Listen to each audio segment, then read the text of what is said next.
Hey guys, well, it's dealing with the Windows 7 end of life challenge. I was recently watching Fran Blanche's video about how she went to Windows 10 and there were no drivers for any of her old peripherals and all that stuff. I didn't even get that far because this is my laptop, which is 10 years old. I got this around 2009 and it's a compact 8710W called a mobile workstation.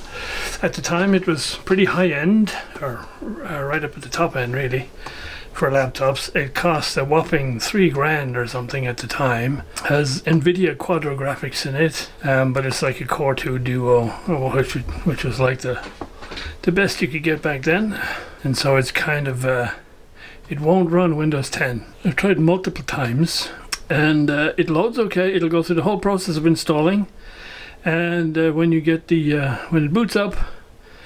If you touch anything, if you try to do anything, it immediately goes blue screen to death with lots of messages all about the video adapter. Not only will it not run Windows 10, I also discovered when I was messing with my new microscope camera that this thing really doesn't have the USB bandwidth to handle the video, and so it wouldn't record particularly well. And if I recorded to the SD card in the camera and then put the SD card in here, it wouldn't play back the video. And so there's that, plus the fact that it has the same bandwidth problem on USB for my software defined radio. And so I thought it unfortunately is going to have to get relinquished from its day-to-day position, and I don't know, I'll probably put Linux Mint on it or something like that and see if that works, and that'll be the end of my Windows 7. So, since this was called a mobile workstation and it has lasted 10 years without a hitch, this is obviously classified as an enterprise machine rather than a consumer machine. And I think enterprise machines have the advantage that they're built to be more easily maintainable and to generally be more rugged. So I went with the same strategy. I went back on the HP website and looked for what they call a mobile workstation today. And this is what they call the mobile workstation. So this is a HP ZBook. Smaller screen, but at least it's not reflective. It's not that shiny black screen. It's a non-reflective screen. It doesn't have an optical drive, so I'll have to put an optical drive in it or hook it up to one. It's obviously much lower profile than the older one. And again, since it's an enterprise machine, the base is held on with screws, so we can easily open it up. It has an M.2 SSD in it, which is screwed in, it's not soldered in. That was another one of my key targets, to make sure nothing was, that sort of permanent like you see in some consumer machines now. So there we go, that's that. A little update on the microscope and camera situation. So, update on the old scope and camera. Setting up the scope itself and the optics was no problem at all. Everything were fine. I spent a lot of time messing with the camera, and for the longest time I just couldn't get the damn thing to focus at all. And in the end I had to make this little 3D printed adapter here to raise it up to get the focus I needed. So I don't know if there was like a little focus ring thing missing from the kit and the camera that I got, because I didn't get it from the same place as I got the scope. I also learned that there's huge variations in quality differences between all these cameras. A bit late now, because the investment is made.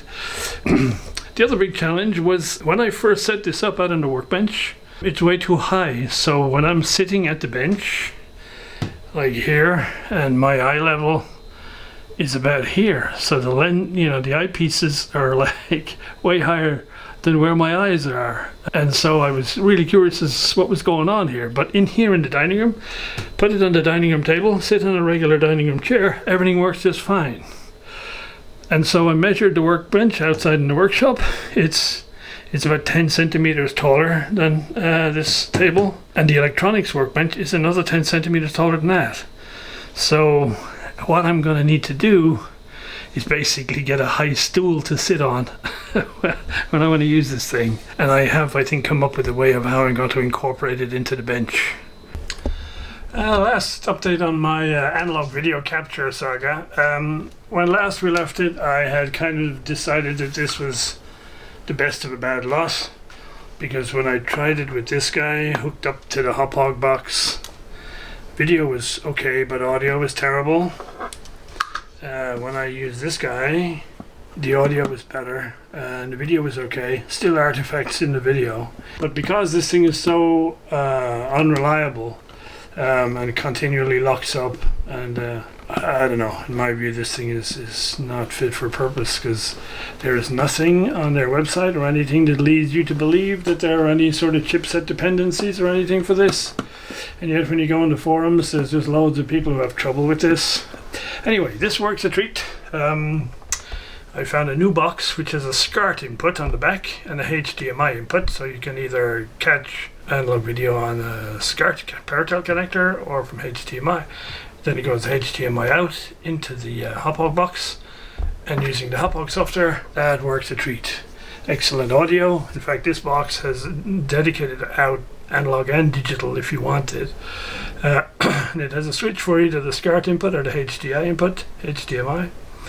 Then it has a 720 or 1080p selection and a Paneler NTSC selection. So we should have found this thing a long time ago. It saved myself a whole lot of trouble and money.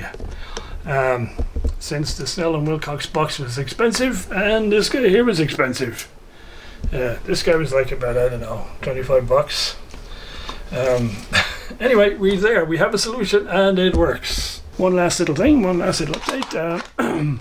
Those of you who are into audio cassettes, there's a YouTube channel called Cassette Comeback, and the guy who does that basically tells you all about what cassettes are around these days and how they all compare. And he found some of these in China, and they say on the label that they got all the TDK equipment from Japan and they're remaking them in China. I'm not sure if that's true or not. These might just be some new old stock, but they're lovely. The quality is great. They screw together rather than all be glued together. And I have been ripping or copying, whatever we want to say, some of my most often used vinyl, which has been played to death over the years. Now I can give the vinyl a little bit of a rest and enjoy the music on the Marantz cassette player. Right, that's it, guys. I'm a little bit all over the place at the moment with all sorts of things going on. So anyway, that's the update. More to come.